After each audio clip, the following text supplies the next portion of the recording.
ಇವತ್ತಿನ ಒಂದು ವಿಷಯ ನನ್ನ ಮನಸ್ಸಿಗೆ ತುಂಬ ಹತ್ತಿರವಾದಂತಹ ವಿಷಯ. ಇದನ್ನು ತುಂಬ ನಾನು ಶೇರ್ ಮಾಡಬೇಕು. ಈ ಒಂದು ಕಾನ್ಸೆಪ್ಟ್ನ ಅಥವಾ ಈ ಒಂದು ವಿಷಯನ ಎಲ್ಲರಿಗೂ ಹಂಚ್ಕೋಬೇಕಂತ ತುಂಬ ದಿನದಿಂದ ನನಗೆ ಆಸೆ ಇತ್ತು.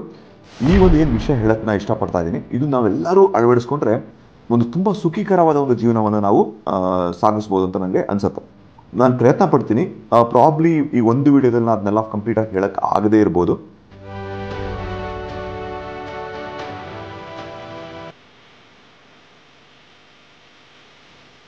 ಎಲ್ರಿಗೂ ಶ್ರೀಮಂತ ಮನೆ ಪಾಠಕ್ಕೆ ಸ್ವಾಗತ. ಓಕೆ, ಇದಕ್ಕೆ ಸ್ವಲ್ಪ ಹಿಸ್ಟ್ರಿ ಹೋಗೋಣ, ಆಯಿತಾ? ಈಗ ನೀವೆಲ್ಲ ಹೇಳಿ ನನಗೆ ಕಮೆಂಟ್ ಮಾಡಿ ತಿಳಿಸಿ. ನಾವುಗಳು ಈಗ ನನಗೊಂದು 44-45 ವಯಸ್ಸಿದೆ ಅಲ್ವಾ? ನಾವುಗಳು ಚಿಕ್ಕವರಾಗಿರ್ಬೇಕಾದ್ರೆ, ಆಯಿತಾ, ನಮ್ಮ ಜೀವನ ಹೆಂಗಿತ್ತು ಅಂತ ಯೋಚನೆ ಮಾಡಿ.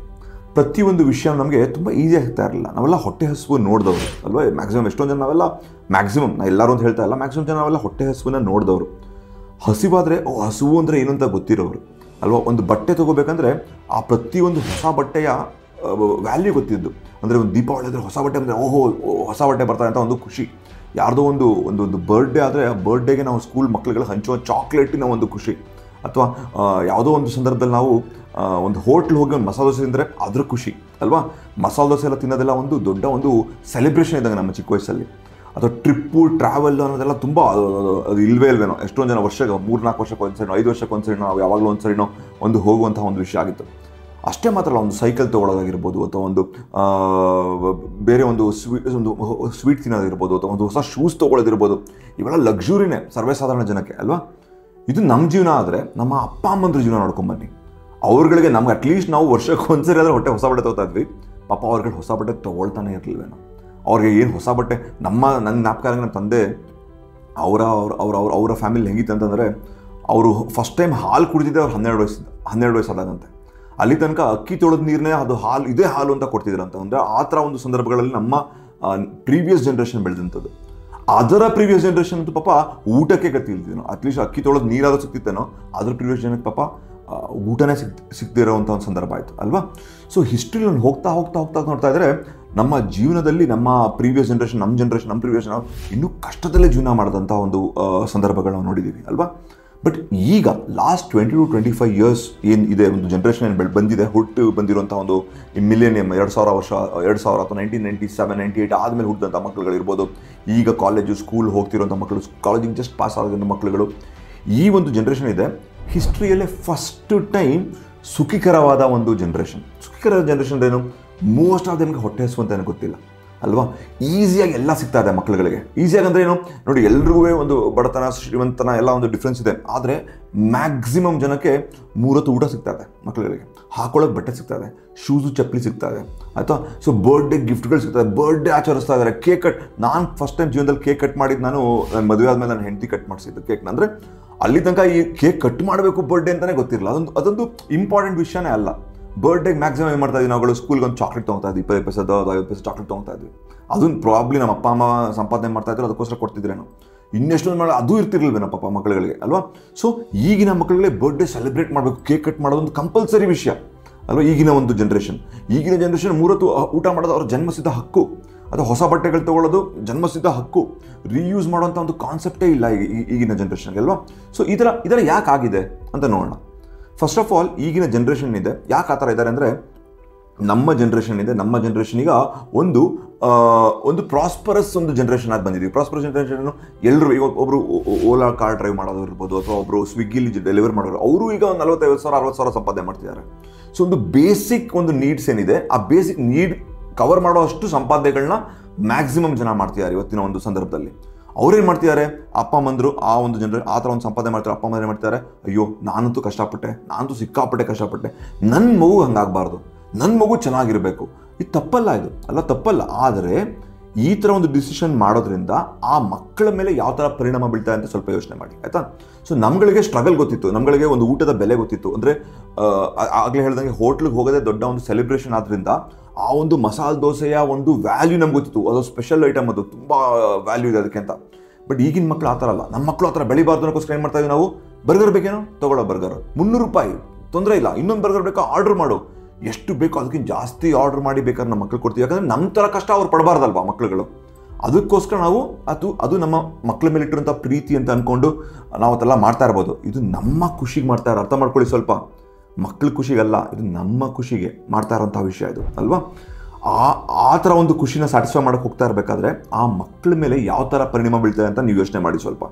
ಆ ಮಕ್ಕಳಿಗೆ ಸ್ಟ್ರಗಲ್ ಮಾಡಿದಂತಹ ಒಂದು ಈ ಸಂದರ್ಭ ಇಲ್ಲ. ಬೈಕು, ಕಾಲೇಜ್ ಬಂದರೆ ಬೈಕ್ ಕೊಡಿಸ್ಲೇಬೇಕು ಮಕ್ಕಳಿಗೆ.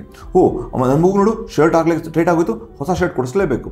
ಬರ್ಡೇ ಬಂತು, ಗಿಫ್ಟ್ ಕೊಡಲೇಬೇಕು. ಬರ್ಡೇ ಸೆಲೆಬ್ರೇಟ್ ಮಾಡಲೇಬೇಕು, ಕೇಕ್ ಕಟ್ ಮಾಡಲೇಬೇಕು. ಅಥವಾ ಊಟ 3 ಹೊತ್ತು, ಇನ್ನೂ 8:30 9 ಗಂಟೆ ಆಯಿತು, ಮಗು ಹೊಟ್ಟೆಸ್ಬಿಡುತ್ತೆ, ಊಟ ಬೇಕು ಕೊಡಬೇಕು. ಈ ಥರ ಒಂದು ಥಿಂಕಿಂಗ್ ಮಾಡ್ತಾ ಇದ್ದೀವಿ. ಪೆನ್ಸಿಲ್ ತರಬೇಕಾ, ಒಂದು ಸ್ಕೂಲ್ ಇದು ತರಬೇಕಾ, ಮಗು ಹಾಳು ಮಾಡ್ಕೊಂಬಿಟ್ರೆ ಇನ್ನೊಂದು ಪೆನ್ಸಿಲ್ ಬೇಕಾಗತ್ತಲ್ಲ, ತೊಗೊಂಬ, ಡಜನಲ್ಲಿ ತೊಗೊಂಬ. ಯಾಕಂದರೆ ವಿ ಕ್ಯಾನ್ ಅಫೋರ್ಡ್. ಈಗ ನಿಮಗೆ ಅಫೋರ್ಡ್ ಮಾಡೋಕೆ ಆಗ್ತಾ ಇದೆ. ಈಗ ಕಷ್ಟನೋ ನಿಮಗೆ ಸಂಪಾದನೆ ಮಾಡ್ತಿರೋ, ಸಾಲ ಮಾಡೋ, ಸೋಲ ಮಾಡೋ, ಏನೋ ಮಾಡಿ ನೀವುಗಳು ಹೊಟ್ಟೆ ಕಟ್ಟುವೇ ಬೇಕಾದ್ರೆ ಮಕ್ಳುಗಳು ಕೊಡ್ತಿರ್ತೀರಿ ಅಲ್ವಾ. ನೀವುಗಳು ಚೆನ್ನಾಗಿ ನೀವು ಎಂಜಾಯ್ ಮಾಡಿ. ಈಗ ನಂಗೆ ಗೊತ್ತು ಎಷ್ಟೊಂದು ಜನ ಅಪ್ಪ ಅಮ್ಮಂದರು ನಾನು ನೋಡಿರೋಂಗೆ ಅವ್ರುಗಳಿಗೆ ಏನೂ ಮಾಡ್ಕೊಳ್ಳಲ್ಲ. ಅವ್ರಿಗೊಂದು ಪಾಪ ಒಂದು ಬಟ್ಟೆ ತೊಗೋಬೇಕು ಅಂದರೆ ಅಂಗಡಿ ಹೋಗ್ತಾರೆ, ಅವ್ರಿಗೆ ಆಸೆ ಇರುತ್ತೆ ತೊಗೋಬೇಕಂತ, ಬಟ್ ತೊಗೊಳೋದಿಲ್ಲ. ಅವರು ಒಂದು 20 ಸರಿ 50 ಸರಿ ಯೋಚನೆ ಮಾಡ್ತಾರೆ, ಕೊನೆಗೆ ತೊಗೊಳ್ಳದೆ ಬರ್ತಾರೆ. ಬಟ್ ಮಗು ಕೇಳೋಕ್ಕೆ ಮುಂಚೆ ತೆಕ್ಕೊಟ್ಟಿರ್ತಾರೆ ಅಲ್ವಾ. ಇದರಿಂದ ಆ ಮಗುಗೆ ಒಳ್ಳೇದಾಗ್ತಾ ಇದೆಯೋ ಇಲ್ವೋ ಅಂತ ಯೋಚನೆ ಮಾಡಿ ನೋಡಿ. ಒಂದು ವಿಷಯ ತಿಳ್ಕೊಳ್ಳಿ, ನಿಮ್ಮ ಮಗು ಅಥವಾ ನಿಮ್ಮ ಒಂದು ಮಕ್ಕಳಿರೋದು ನಿಮ್ಮ ಜೊತೆ ಒಂದು 20-25 ಇಯರ್ಸ್ ನಿಮ್ಮ ಜೊತೆ ಇರ್ಬೋದು. ಬಟ್ 25 ಇಯರ್ಸಿಂದ ಅದರ ಕೊನೆಯ ತನಕ ತನ್ನ ಹೆಂಡತಿ ಮಕ್ಕಳನ್ನ, ತನ್ನ ಮೊಮ್ಮಕ್ಕಳನ್ನ, ತನ್ನ ಒಂದು ಜೀವನನ ತಾನೇ ಸಾಕ್ಬೇಕಾದ್ರೆ ನೀವಿರಲ್ಲಾಗ. ಆ ಒಂದು ಜೀವನ ಮ್ಯಾಕ್ಸಿಮಮ್ ಜೀವನ ನಿಮ್ಮನ್ನ ಬಿಟ್ಟಿರುತ್ತೆ ಮಗು ಅದು. ಸೊ ಆ ಒಂದು ಮ್ಯಾಕ್ಸಿಮಮ್ ಜೀವನ ನಡೆಸಬೇಕಾದ್ರೆ ಇವತ್ತಿಂದ ನೀವು ಅಡಿಪಾಯ ಹಾಕ್ಬೇಕು ಅದಕ್ಕೆ ಅಲ್ವಾ.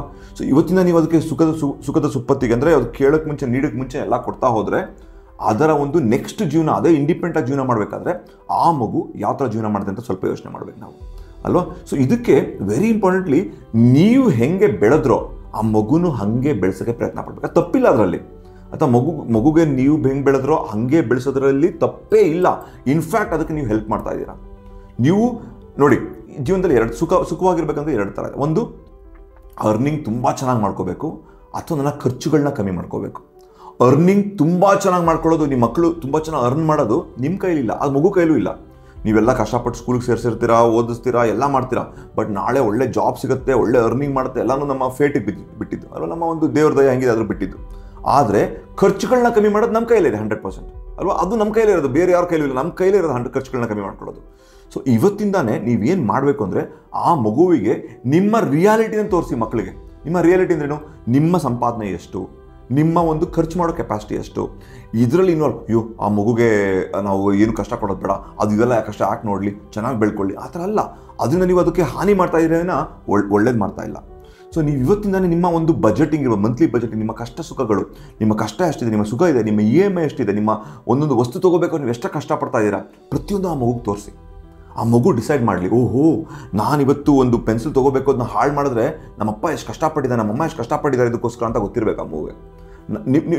ನಿಮ್ಗೆ ಗೊತ್ತಿರ್ಬೋದು, ನಾವೊಂದು ಪೆನ್ಸಿಲ್ ಚಿಕ್ಕ ವಯಸ್ಸಲ್ಲಿ ಇರ್ಬೇಕಾದ್ರೆ ನಮ್ಮ ಅಪ್ಪ ಅಮ್ಮ ನಂಗೆ ಚೆನ್ನಾಗಿ ಇದೆ, ಆ ಒಂದು ಪೆನ್ಸಿಲ್ನ ಮುರಿದು ಬಿಟ್ಬೇಕಾದ್ರೆ ಅದನ್ನ ಒಂದು ಮೆಂಟ್ ಮಾಡಿ ಕೊಡೋರು. ಅಂದರೆ ಇದು ಹಾಳಾದರೆ ಇನ್ನರ್ಧ ಪೆನ್ಸಿಲ್ ಇರುತ್ತೆ ಅಂತ. ಇವಾಗ ಹಂಗಲ್ಲ, ತಗೋ ಹಾಳಾಯ್ತಾ ಇನ್ನೊಂದು ತಗೋ, ಹಾಳಾಯ್ತಾ ಇನ್ನೊಂದು ತಗೋ. ಅದ್ರ ವ್ಯಾಲ್ಯೂ ಹೆಂಗೆ ಗೊತ್ತಿರುತ್ತೆ.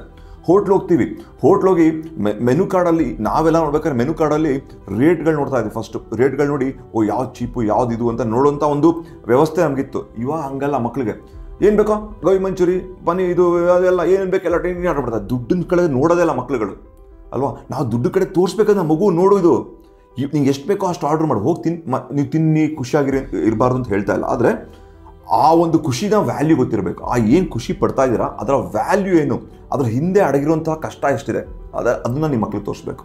ಖುಷಿ ಪಡಬೇಡಿ ಅಂತ ಹೇಳ್ತಾ ಇಲ್ಲ, ಆ ಖುಷಿ ಹಿಂದೆ ಅಡಗಿರುವಂತಹ ಕಷ್ಟಗಳನ್ನ ತೋರಿಸ್ಬೇಕು ಮಕ್ಕಳಿಗೆ. ಇವತ್ತು ಆ ಮಕ್ಕಳಿಗೆ ಅದು ನೋಡ್ತಾ ಇಲ್ಲ. ಮೆನು ಕಾರ್ಡ್ ನೋಡಿ ಅಬ್ಸರ್ವ್ ಮಾಡಿ, ನಿಮ್ಮ ಮಕ್ಕಳಾಗ ಹೋಟ್ಲಿಗೆ ಕರ್ಕೊಂಡೋಗಿ ನೋಡಿ ಅಬ್ಸರ್ವ್ ಮಾಡಿ. ಈ ರೇಟ್ ಕಾಲನ್ನು ನೋಡೋದೇ ಇಲ್ಲ. ಅದು ನೀವು ಯೋಚನೆ ಮಾಡಿ, ನೀವು ಮಗುವಾಗಿರ್ಬೇಕಾದ್ರೆ ರೇಟ್ ಕಾಲನ್ನ ಫಸ್ಟ್ ನೋಡ್ತಿದ್ವಿ ನೀವುಗಳು ಅಲ್ವಾ. ನಾವು ನೋಡಿರ್ತಿದ್ವಿ. ಪಾಪ ನಮ್ಮಪ್ಪ ಅಮ್ಮಂದು ಹೋಟ್ಲ್ಗಳಿಗೆ ಹೋಗ್ತಾ ಇರಲ್ಲ, ಅಫೋರ್ಡ್ ಮಾಡೋಕ್ಕಾಗತ್ತೋ ಇಲ್ವ ಅಂತ ಅಲ್ವಾ. ಬಟ್ ಅಟ್ಲೀಸ್ಟ್ ನಮ್ಮ ಜನ್ರೇಷನ್ ಹೋಟ್ಲಿಗೆ ಯಾವಾಗಲೂ ಒಂದ್ಸಲಿ ಹೋಗ್ತಾ ಇದ್ವಿ. ಈಗ ನೆಕ್ಸ್ಟ್ ಜನ್ರೇಷನ್ನು ರೇಟ್ ಕಾರ್ಡೇ ನೋಡಲ್ಲ ಅಲ್ವಾ. ಸೊ ಈ ಥರ ಒಂದು ಸಂದರ್ಭ ಫ್ಯೂಚರಲ್ಲಿ ಆ ಮಗುವಿಗೆ ಸಂಪಾದನೆ ಹೆಂಗಿರುತ್ತೆ ಗೊತ್ತಿಲ್ಲ, ಅರ್ಥ ಮಾಡ್ಕೊಳ್ಳಿ. ಸಂಪಾದನೆ ಹೆಂಗಿರುತ್ತೆ ಅರ್ಥ ಆಗಲ್ಲ. ಸೊ ಇದೇ ಮೆಂಟಾಲಿಟಿಲಿ ಬಂದಾಗ ಆ ಮಗುವಿಗೆ ಅಫೋರ್ಡ್ ಮಾಡೋಕೆ ಆಗಿಲ್ಲ ಅಂತ ತಿಳ್ಕೊಳ್ಳಿ. ನಾಳೆಗೆ ಆ ಮಗು ಅಫೋರ್ಡ್ ಮಾಡೋಕ್ಕಾಗಿಲ್ಲ ಅಂದ್ರೆ ಲೈಫ್ ಸ್ಟೈಲ್ ಬೆಳ್ಕೊಂಡ್ಬಿಟ್ಟಿದೆ. ಲೈಫ್ ಸ್ಟೈಲ್ ಒಳ್ಳೆ ಲೈಫ್ ಸ್ಟೈಲು. ಆಲ್ರೆಡಿ ನೀವು ಯಾವಾಗಲೂ ಛತ್ರಿ ಇಟ್ಕೊಂಡು ಕವರ್ ಮಾಡ್ಕೊಂಡೇ ನಿಂತಿರ್ತೀರ. ಯಾವಾಗ ಛತ್ರಿಯಿಂದ ಹೊರಗೆ ಬಂದು ಬಿಸಿಲಿಗೆ ಮಳೆಯಲ್ಲಿ ಅದು ನೆನಿಬೇಕೋ ಅವಾಗೇನಾಗುತ್ತೆ, ಅವಕ್ಕೆ ಆ ಸ್ಟ್ರೆಂತೇ ಇರಲ್ಲ. ಅವಕ್ಕೆ ಪಾಪ ಅದು ಇದು ಬೇರ್ ಮಾಡೋಕ್ಕೆ. ಈಗಲಿಂದನೇ ಮಳೆ ಬಿಸಿಲಲ್ಲಿ ಬಿಡಬೇಕು ಮಕ್ಕಳನ್ನ. ಬಿಟ್ಟಾಗ ಮಾತ್ರ ನಾಳೆ ಫ್ಯೂಚರಲ್ಲಿ ಅವರು ಎಂಥ ಮಳೆ ಬರಲಿ ಅವ್ರು ಸುಖವಾಗಿರಲಿ. ಅದಕ್ಕೆ ಹಂಬಲ್ಸೋಣ, ಅದಕ್ಕೆ ಕಷ್ಟಪಡೋಣ, ಅದಕ್ಕೆಲ್ಲ ಮಾಡೋಣ. ಅವ್ರು ಚೆನ್ನಾಗಿ ಓದಲಿ, ಚೆನ್ನಾಗಿ ಜಾಬ್ ಸಿಗಲಿ, ಎಲ್ಲ ಅದಕ್ಕೆಲ್ಲ ನಾವು ಟ್ರೈ ಮಾಡೋಣ ನಮ್ಮ ಕಡೆಯಿಂದ. ಬಟ್ ಹೇ ಡೇಸ್ ಅಂತ ಹೇಳ್ತಾರೆ ಅಥವಾ ವರ್ಸ್ಟ್ ಡೇಸ್ ಅಂತ ಹೇಳ್ಬೋದು. ಆ ಥರ ಕೆಲವು ಒಂದು ವರ್ಸ್ಟ್ ಡೇಸ್ ಬಂದಾಗ ಆ ಮಗು ಎಷ್ಟು ಸಾಮರ್ಥ್ಯವಾಗಿ ಅದು ಬೆಳೆಯುತ್ತೆ ಅನ್ನೋದಕ್ಕೆ ಇವತ್ತಿಂದಲೇ ನಾವು ಫೌಂಡೇಶನ್ ಕೊಡಬೇಕು ಆಯಿತಾ. ಸೊ ಇದಕ್ಕೆ ಕೆಲವು ಸಿಂಪಲ್ ವಿಷಯಗಳು. ಏನು ಸಿಂಪಲ್ ವಿಷಯಗಳು? ಬರ್ಡೇ ಸೆಲೆಬ್ರೇಷನ್ ಮಾಡಿಸೋದನ್ನು ನೀವು ಮಾಡ್ತಾ ಇದ್ದೀರಾ? ನೀವು ಮಾಡ್ತಾ ಇಲ್ಲ, ಮಾಡಿಸೋ ಅವಶ್ಯಕತೆನೇ ಇಲ್ಲ. ಮಗುಗೆ ಹೇಳಿ, ನೋಡಪ್ಪ ಬರ್ಡೇ ಏನು ಸೆಲೆಬ್ರೇಟ್ ಮಾಡಬೇಕು, ಆ ಬರ್ಡೇ ಸೆಲೆಬ್ರೇಟ್ ಮಾಡೋಕ್ಕೆ ಬದಲು ಹೌ ಡು ವಿ ಲಿವ್ ಮಿನಿಮಲಿಸ್ಟಿಕಲಿ, ಇದಕ್ಕೆ ಇಷ್ಟು ಖರ್ಚು, ಇದರಿಂದ ಏನೇನು ಲಾಭ ನನಗೆ, ಇದಕ್ಕೆ ಬದಲು ನೀವು ಹೆಂಗೆ ಖುಷಿ ಪಡ್ಬೋದು. ಮಗುನ ಆ ಬರ್ಡೇ ದಿನ ಒಂದು ಟ್ರಿಪ್ ಕರ್ಕೊಂಡು ಹೋಗಿಬೇಕಿದ್ರೆ, ಈ ಟ್ರಿಪ್ ಕರ್ಕೊಂಡು ಹೋದಾಗ ಏನಾಗುತ್ತೆ ನೋಡಿ, ಖರ್ಚು ಮಾಡ್ತಾನೆ ಇರ್ತೀರ. ಆ ಖರ್ಚು ಮಾಡೋದು ಒಂದು ಟ್ರಿಪ್ ಕರ್ಕೊಂಡು ಹೋದಾಗ ಒಂದು ಬ್ಯಾಕ್ ಪ್ಯಾಕಿಂಗ್ ಟ್ರಿಪ್ ಮಾಡಿ, ಫುಲ್ ಮೊದಲೇ ಆರ್ಗನೈಸ್ ಮಾಡಿ ಫಸ್ಟ್ ಹೋಟೆಲ್ ಉಳ್ಕೊಂಡು ಆ ಥರ ಎಲ್ಲ ಬೇಡ. ಬ್ಯಾಕ್ ಪ್ಯಾಕಿಂಗ್ ಟ್ರಿಪ್ ಅಂದೇನು, ನೀವು ಹೋಗಬೇಕು. ಈಗ ನಾನು ಟ್ರಿಪ್ ಹೋದಾಗ ನಾನು ಇದು ಮಾಡ್ತಿರ್ತೀನಿ, ನನ್ನ ಮಕ್ಳ ಜೊತೆ ಮಾಡ್ತಾ ಇರ್ತೀನಿ. ಏನು ಮಾಡ್ತೀನಿ, ನಾನು ಏನು ಹೋಟೆಲ್ಗಳನ್ನ ಬುಕ್ ಮಾಡಲ್ಲ, ಯಾವ ಥರ ಇದು ಮಾಡಲ್ಲ, ಕರ್ಕೊಂಡು ಲಕ್ಸುರಿ ತೋರಿಸ್ತೀನಿ. ನಾನು ಎಲ್ಲ ಥರ ತೋರಿಸ್ತೀನಿ, ಸ್ಲೀಪರ್ ಕ್ಲಾಸಲ್ಲೂ, ಜನರಲ್ಲೂ, ಫಸ್ಟ್ ಕ್ಲಾಸಲ್ಲೂ, ಏರೋಪ್ಲೇನಲ್ಲೂ ಎಲ್ಲ ನನಗೆ ಅಫೋರ್ಡಬಿಲಿಟಿ ಇದೆ, ನಾನು ಮಾಡ್ತಾ ಈಗ. ಬಟ್ ಆದಷ್ಟು ಮಕ್ಕಳಿಗೆ ಏನು ಮಾಡಬೇಕು, ಕಷ್ಟಗಳು ನೋಡಿ, ಸ್ಲೀಪರ್ ಕ್ಲಾಸಲ್ಲಿ ಈ ಥರ ಇರುತ್ತೆ, ಅದು ತೋರಿಸ್ಬೇಕು ನಾವು ಮಕ್ಕಳುಗಳಿಗೆ.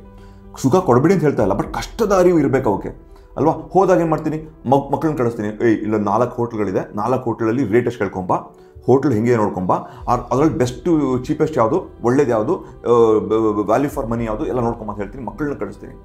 ಊಟ ಹೋಗ್ಬೇಕಾದ್ರೆ ಅಯ್ಯೋ ಅದು ಪರೋಟನ, ಅಯ್ಯೋ ಇಷ್ಟೊಂದು ಕಾಸ್ಟ್ಲಿನ, ನೀವು ಹೇಳಬೇಕಿದ್ನಲ್ಲೂ ನೀವು ಆ ಒಂದು ಊಟಕ್ಕೆ ನೀವು ದುಡ್ಡು ಕೊಡೋ ಕೆಪಾಸಿಟಿ ಇದ್ರೂ ನೀವೇನು ಹೇಳಬೇಕಂದ್ರೆ ಮಕ್ಳಿಗೆ ಊಟ ಮಾಡೋಕ್ಕಾರೆ, ₹200 ಅಂತೆ ಮರ, ಇವು ಇದಕ್ಕೆ ₹200 ಏನೆಲ್ಲ ಬರುತ್ತೆ ಕಂಪ್ಯಾರಿಸ್ ಮಾಡಿ ತೋರಿಸ್ಬೇಕು ನಿಮಗೆ. ಆ ಮಕ್ಳಿಗೆ ಓಹೋ ನಾನು ₹200 ಊಟ ಮಾಡ್ತಾಯಿದ್ದೆ ಅಂದರೆ ಈ ₹200 ಎಷ್ಟು ವ್ಯಾಲ್ಯೂ ಇದೆ ಅಂತ ತೋರಿಸ್ಬೇಕು. ಬೇರೆಯೂ ತೋರಿಸ್ಬೇಕು ನೋಡಿ, ಅವರ ಒಂದು ದಿನದ ಸಂಪಾದನೆ ₹300 ₹400 ಇರುತ್ತೆ, ನಾವು ಒಂದು ₹200 ಒಂದು ಊಟ ಖರ್ಚು ಮಾಡ್ತಾ ಇದೀವಿ ಅಂತ ಇದೆಲ್ಲ ತೋರಿಸ್ತಾ ಹೋಗ್ಬೇಕು. ಅವಕ್ಕೆ ರಿಯಾಲಿಟಿ ತೋರಿಸ್ಬೇಕು ಮಕ್ಕಳಿಗೆ, ಪ್ರಪಂಚದ ರಿಯಾಲಿಟಿ. ಕಷ್ಟಪಡೋದು ಹೇಳ್ಕೊಡೋ, ಕಷ್ಟಗಳನ್ನ ತೋರಿಸ್ಬೇಕು. ಅಟ್ ದ ಸೇಮ್ ಟೈಮ್ ಅವ್ರನ್ನ ಕೇಪಬಲ್ ಕೂಡ ಮಾಡಬೇಕು. ಕೇಪಬಲ್ ಮಾಡೋ ವಿಷಯ ಇನ್ನೊಂದು ಸರಿ ಮಾತಾಡೋಣ, ಸ್ಕಿಲ್ ಡೆವಲಪ್ಮೆಂಟ್ ಅದ್ರ ಬಗ್ಗೆ ಇನ್ನೊಂದು ಸರಿ ಮಾತಾಡೋಣ. ಕೇಪಬಲ್ ಮಾಡಬೇಡಿ ಅಂತ ಹೇಳ್ತಾ ಇಲ್ಲ, ಬಟ್ ಆದರೆ ಪ್ರತಿಯೊಂದು ಇದು ವ್ಯಾಲ್ಯೂ ಗೊತ್ತಿರಬೇಕು. ಸೊ ನೀವು ಆ ಮಗುವಿಗೆ ಮಾಡ್ತಿರುವಂಥ ಖರ್ಚುಗಳು, ಈಗ ಫಾರ್ ಎಕ್ಸಾಂಪಲ್ ರೀಯೂಸ್ ಅಂತ ಹೇಳ್ತಾರೆ. ರೀಯೂಸ್ ಅಂದ್ರೇನು ನಿಮ್ಗಳಿಗೆ ಗೊತ್ತು. ನಾವುಗಳು ಬೆಳಿಬೇಕಾದ್ರೆ ಮ್ಯಾಕ್ಸಿಮಮ್ ಜನ ನೀವುಗಳೆಲ್ಲರೂ ನಮ್ಮ ಬಟ್ಟೆ, ಶರ್ಟು, ಹೊಸ ಬಟ್ಟೆ ಎಷ್ಟೇ ತೊಗೊಂಡಿದ್ದೀರಾ, ನಮ್ಮ ಅಣ್ಣಂದ್ರದ್ದು, ನಮ್ಮ ಕಸಿನ್ ಅಣ್ಣಂದು, ಅವ್ರದ್ದು ಇವ್ರದ್ದು ಹಾಕೊಂಡು ಬೆಳೆದಿರೋದು. ಈ ಶರ್ಟ್ ಚೆನ್ನಾಗಿದೆಯಲ್ಲ, ಫಿಟ್ ಆಗುತ್ತಾ, ಹಾಕೊಳ್ಳೋ ಅಂತ ಹೇಳೋದು. ನಮ್ಮ ಅಪ್ಪ ಅಮ್ಮಂದರು ಅದು ನಿಮ್ಮ ಅಪ್ಪ ಅಮ್ಮಂದ್ರು ಎಲ್ಲರೂ ಅಷ್ಟೇ ಒಂದು 4 ಸೈಜ್ ದೊಡ್ಡದೇ ತೊಗೊಂಡ್ಬಿಟ್ಟಿವ್ರು, ಯಾಕಂದ್ರೆ ಇನ್ನೂ 4-5 ವರ್ಷ ಬೆಳಿಬೇಕಲ್ಲ ಮಗು ಅಂತ ಅಲ್ವಾ.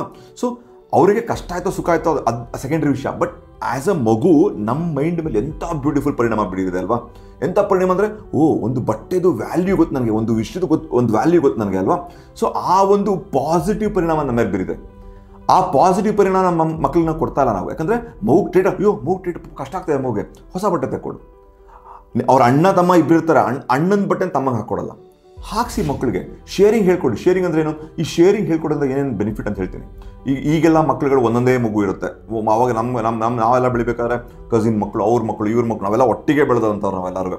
ಸೊ ನಾವೆಲ್ಲ ಒಂದೇ ಸಲ ಬೆಳೆದಾಗ ಒಂದು ಚಾಕ್ಲೇಟ್ ಬಂದರೂ ಮನೇಲಿ ಆ ಚಾಕ್ಲೇಟ್ನ ಒಂದು 10 ಪೀಸ್ ಮಾಡ್ಬಿಟ್ಟು ನಮ್ಮ ಅಜ್ಜಿ, ನಮ್ಮ ಅಪ್ಪ ಅಮ್ಮ ಎಲ್ಲ ಬೇರೆಯವ್ರಿಗೆಲ್ಲ ಹಂಚೋರು. ಸೊ ಆ ಚಾಕ್ಲೇಟ್ ನನ್ನ ಸ್ವಂತ, ನಂದಲ್ಲ ಅಂತ ಒಂದು ಭಾವನೆ ಇರುತ್ತೆ. ಈಗ ಹಂಗಲ್ಲ, ಒಂದೊಂದೇ ಮಗು ಇರೋ ಮಕ್ಕಳ ಮನೆಗಳಲ್ಲಿ ಎಲ್ಲ ಇರೋದೆಲ್ಲ ನಂದೇ ಅಂತ ಒಂದು ಭಾವನೆ ಇರುತ್ತೆ, ಇರೋದೆಲ್ಲ ನಂದೇ ಅಂತ. ಬಟ್ ರಿಯಾಲಿಟಿ ಆ ಮಕ್ಕಳು ದೊಡ್ಡದಾದ್ಮೇಲೆ ಪ್ರಪಂಚ ಇರೋದೆಲ್ಲ ಅವ್ರದ್ದೇನಾ? ಖಂಡಿತ ಅಲ್ಲ. ಅದು ಕಾಂಪಿಟೇಷನ್ ಎಷ್ಟಿದೆ, ಅದಕ್ಕೆ ಪ್ರತಿಯೊಂದು ವಸ್ತುಗೂ ಎಷ್ಟು ಕಾಂಪಿಟೇಷನ್ ಇದೆ, ಎಷ್ಟು ಜಗಾಡ್ಬೇಕು ಮಕ್ಕಳುಗಳು ಅಲ್ವಾ. ಬಟ್ ಬೆಳಿಬೇಕಾದ್ರೆ ಹೆಂಗೆ ಬೆಳೆಯುತ್ತೆ, ಎಲ್ಲ ನಂದಾನೆ, ಎವ್ರಿಥಿಂಗ್ ಈಸ್ ಸೋ ಈಸಿ ಅಂತ ಮೈಂಡ್ ಸೆಟ್ ಇರುತ್ತೆ. ಬಟ್ ರಿಯಾಲಿಟಿ ಬೇರೆ. ದೊಡ್ಡವರಾದ ತಕ್ಷಣ ಇಂಜಿನಿಯರಿಂಗ್ ಅಥವಾ ಡಿಗ್ರಿನೋ ಏನೋ ಒಂದು ಮುಗಿಸ್ಕೊಂಡು ಪ್ರಪಂಚ ಫೇಸ್ ಮಾಡಬೇಕಾದ್ರೆ ಯಾವ ಪ್ರಪಂಚ ಒಂದು ಫೇಸಿಗೆ ಒಂದು ಪಂಚ್ ಹೊಡೆಯುತ್ತಲ್ಲ, ನಾನು ರಿಯಾಲಿಟಿ ತೋರ್ಸತ್ತಲ್ಲ, ಹೊಡೆಯುತ್ತಲ್ಲ ಒಂದು, ಅವಾಗ ಮಕ್ಕಳಿಗೆ ಅಯ್ಯೋ ಇದಾ ಜೀವನ, ಹೆಂಗೆ ಜೀವನ ಮಾಡಲಿ ಅಂತ. ಅದಕ್ಕೆ ಇವಾಗಿನ ಕಾಲದಲ್ಲಿ ಸೂಸೈಡ್ ಅಟೆಂಪ್ಟ್ಸ್ ಆಗಿರೋದು, ಫೇಲ್ಯೂರ್ನ ನೋಡೋಕೆ ಆಗದೆ ಇರೋಂಥದ್ದು ಪ್ರತಿಯೊಂದು ಈಗಿನ ಜನ್ರೇಷನ್ ನೋಡ್ತಾ ಇರೋದು. ನಮ್ಮ ಜನ್ರೇಷನ್ ಅವೆಲ್ಲ ಇರಲೇ ಇಲ್ಲ. ಅವೆಲ್ಲ ಜನ್ರೇಷನ್ ನಡೀತೆ, ಬಾರ ಹೆಂಗಾದ್ರೂ ಆಗುತ್ತೆ, ಬಾರ ಅಂತ ಹೋಗ್ತಾ ಇತ್ತು. ಬಟ್ ಈಗಿನ ಜನ್ರೇಷನ್ ಆ ಕಾನ್ಫಿಡೆನ್ಸೇ ಇಲ್ಲ ಈಗಿನ ಜನ್ರೇಷನ್ಗಳಲ್ಲಿ ಅಲ್ವಾ.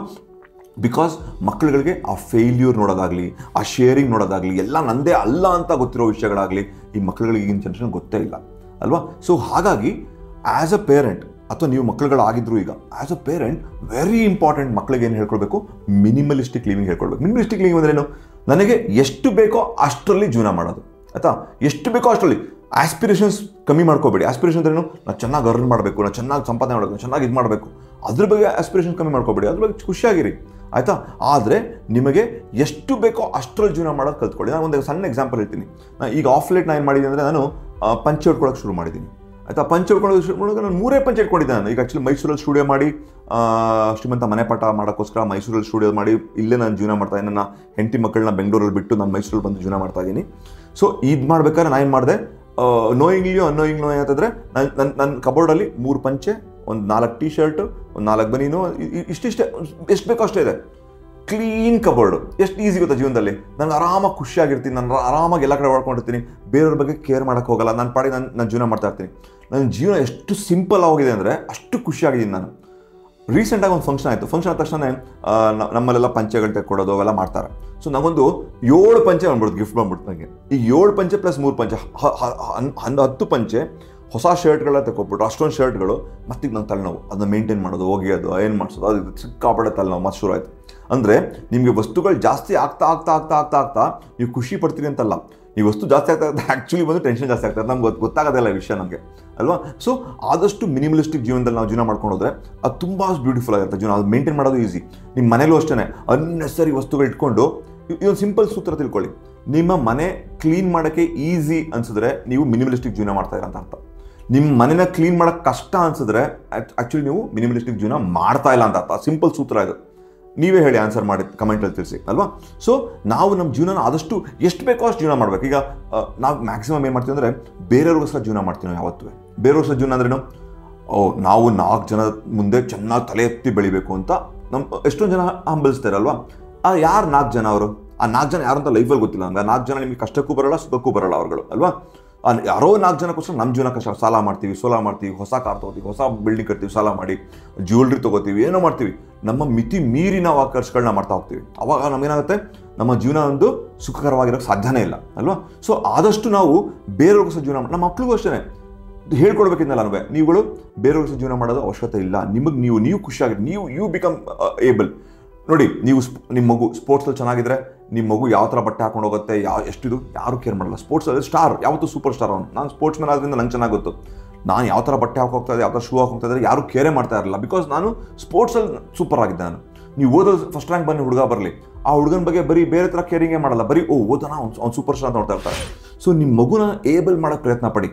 ಒಳ್ಳೆ ಬಟ್ಟೆ ಹಾಕ್ಬಿಟ್ರೆ, ಒಳ್ಳೆ ಸೈಕಲ್ ತೆಕ್ಕೊಬಿಟ್ರೆ, ಒಳ್ಳೆ ಕ್ರಿಕೆಟ್ ಬ್ಯಾಟ್ ತೆಕ್ಕೊಬಿಟ್ರೆ ಅವ್ನು ಸೂಪರ್ ಸ್ಟಾರ್ ಆಗಿ ಸಾಧ್ಯ ಅಲ್ಲ. ಅದೊಂದು ಫಾಲ್ಸ್ ಹೋಪ್ ಅಷ್ಟೇ ಅದು ಮಗು ಕೊಡೋದು. ನೀವು ಫಾಲ್ಸ್ ಒಂದು ಇನ್ಸ್ಟಂಟೇನಿಯಸ್ ಆ ಮೂಮೆಂಟಲ್ಲಿ ಪಾಪ ಸೂಪರ್ ಸ್ಟಾರ್ ಸಿಗ್ತಿರ್ತೀವಿನ, ಅದಕ್ಕೆ ಒಂದು ನಿಮ್ಮ ಪ್ರೊಲಾಂಗ್ಡ್ ಒಂದು ಸ್ಟಾರ್ಡಮ್ ಬೇಕು ಮಗುಗೆ, ಪ್ರೊಲಾಂಗ್ಡ್ ಒಂದು ಕಾನ್ಫಿಡೆನ್ಸ್ ಬರಬೇಕು ಮಗುಗೆ ಅಂತ ಹೇಳಿದ್ರೆ ನೀವು ಅದನ್ನು ಏಬಲ್ ಮಾಡೋಕ್ಕೆ ಪ್ರಯತ್ನ ಪಡಬೇಕು. ವಿನಃ ಈ ಅನ್ನೆಸರಿ ವಿಷಯಗಳನ್ನ ಬೇರೆಯವ್ರು ನೋಡಿಕೊಂಡು ಆ ಮಗು ಒಂದು ಕ್ರಿಕೆಟ್ ಬ್ಯಾಟ್ ನೀವು ಒಂದು 1000 ರೂಪಾಯಿ ತೊಗೊಂಡಿದ್ರೆ ನೀವು 2000 ರೂಪಾಯಿ ತಗೋ, ಬೇಕಾಗಿಲ್ಲ ಅಂಥದ್ದು ವಿಷಯ.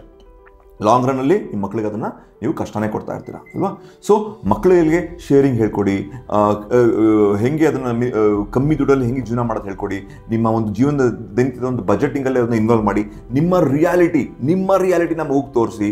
ನೀವೆಷ್ಟು ಸಾಹುಕಾರ, ಎಷ್ಟು ಬಡವ, ನೀವೆಷ್ಟು ಮಿಡಲ್ ಕ್ಲಾಸ್, ಅದು ರಿಯಾಲಿಟಿನ ತೋರಿಸಿ ಮಗುಗೆ ಅಲ್ವಾ. ಸೊ ನಾನು ಈ ಥರ ಮಿಸ್ಟೇಕ್ಗಳು ಮಾಡಿದ್ರೆ ಈ ಥರ ಮಾಡೋಂಥ ತೋರಿಸ್ಕೊಡಿ. ಎಕ್ಸ್ಪೀರಿಯನ್ಸ್ಗಳು ಕೊಡಿ ಮಗುಗೆ. ಟ್ರಿಪ್ಗಳು ಕರ್ಕೊಂಡು ಹೋಗಿ. ಆದಷ್ಟು ಟ್ರಿಪ್ ಕರ್ಕೊಂಡೋದಾಗಲೂ ಜೀವನದಲ್ಲಿ ಯಾವ ಥರ ಇದೆ ತೋರಿಸಿ. ಬೇರೆ ಥರ ಜನಗಳು ತೋರಿಸಿ. ಸಾಹುಕಾರನೂ ತೋರಿಸಿ, ಬಡವ್ರನ್ನೂ ತೋರಿಸಿ, ಪ್ರತಿಯೊಬ್ಬರನ್ನು ತೋರಿಸಿ. ಮನೇಲಿ ಅವ್ರು ಯಾಕೆ ಆ ಥರ ಇದ್ದಾರೆ, ಯಾವ ಥರ ಕಷ್ಟಪಡ್ತಾರೆ, ಏನು ಮಾಡ್ತಿದ್ದಾರೆ, ಪ್ರತಿಯೊಂದು ಎಕ್ಸ್ಪೀರಿಯನ್ಸ್ಗಳನ್ನ ಕೊಡಿ ಮಗುಗೆ. ಬರೀ ತೆಕ್ಕೊಡ್ತಾ ಇದ್ದಾರೆ, ಬರೀ ವಸ್ತುಗಳನ್ನ ಕೊಡ್ತಾ ಇದ್ದಾರೆ, ಅದಕ್ಕೆ ಬೇಕಾದಷ್ಟು ಕೊಡ್ತಾ ಇದ್ದಾರೆ, ಅಬಂಡೆಂಟಾಗಿ ಕೊಡ್ತಾ ಇದ್ದಾರೆ, ಅದು ನೀವು ಆ ಮಗುಗೆ ಮಾಡ್ತಿರೋಂಥ ದ್ರೋಹ, ಅದು ನಿಮ್ಮ ಮಗು ಮಾಡ್ತಿರೋಂಥ ಹೆಲ್ಪ್ ಅಂತೂ ಖಂಡಿತ ಅಲ್ಲ. ಓಕೆನಾ. ಸೊ ದಯವಿಟ್ಟು ನೀವು ಆಸ್ಪಿರೇಷನ್ಸ್ ಸೇರಿ ದುಡ್ಡು ಸಂಪಾದನೆ ಮಾಡಿ, ಪ್ರತಿಯೊಂದು ಮಾಡಿ, ಶ್ರೀಮಂತನಾದ್ರೆ ಬರೀ ದುಡ್ಡಲ್ಲಿ ಮಾತ್ರ ಅಲ್ಲ, ಪ್ರತಿಯೊಂದು ವಿಷಯದಲ್ಲೂ. ಸೊ ಶ್ರೀಮಂತರಾಗಿ ಅಟ್ ದ ಸೇಮ್ ಟೈಮ್ ನೀವು ಮಿನಿಮಲಿಸ್ಟಿಕ್ ಜೀವನ ಮಾಡೋಕ್ಕೆ ಆದಷ್ಟು ನೀವು ಕಮ್ಮಿಯಲ್ಲಿ ಹೆಂಗೆ ಜೀವನ ಮಾಡೋದಂತನ್ನ ನೀವು ಕಲೀರಿ, ನಿಮ್ಮ ಮಕ್ಕಳಿಗೂ ಹೇಳ್ಕೊಡಿ. ಓಕೆ, ಇದೊಂದು ವೆರಿ ಇಂಪಾರ್ಟೆಂಟ್ ವಿಡಿಯೋ ಅನಿಸ್ತು.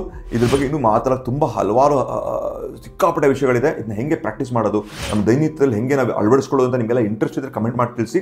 ನಾವು ಒಂದೊಂದು ಸಣ್ಣ ಟಾಪಿಕ್ ಆಗಿ ಬಂದು ಪ್ರತಿಯೊಂದು ವಿಷಯದಲ್ಲೂ ಹೆಂಗೆ ನಾವು ಅದನ್ನು ನಾವು ಅಳವಡಿಸ್ಕೋಬೋದು ಅಂತ ನಾನು ನಿಮಗೆ ಹೇಳ್ಕೊಡ್ತೀನಿ. ಓಕೆ, ಖುಷಿಯಾಗೂ ಇರಬೇಕು, ಮಿನಿಮಲಿಸ್ಟಿಕ್ ಆಗಿರಬೇಕು. ಹೆಂಗೆ ಅಂತ ನಾನು ನಿಮಗೆ ಹೇಳ್ಕೊಡ್ಲಿಕ್ಕೆ ಪ್ರಯತ್ನ ಪಡ್ತೀನಿ. ದಯವಿಟ್ಟು ಕಮೆಂಟ್ ಮಾಡಿ ತಿಳಿಸಿ.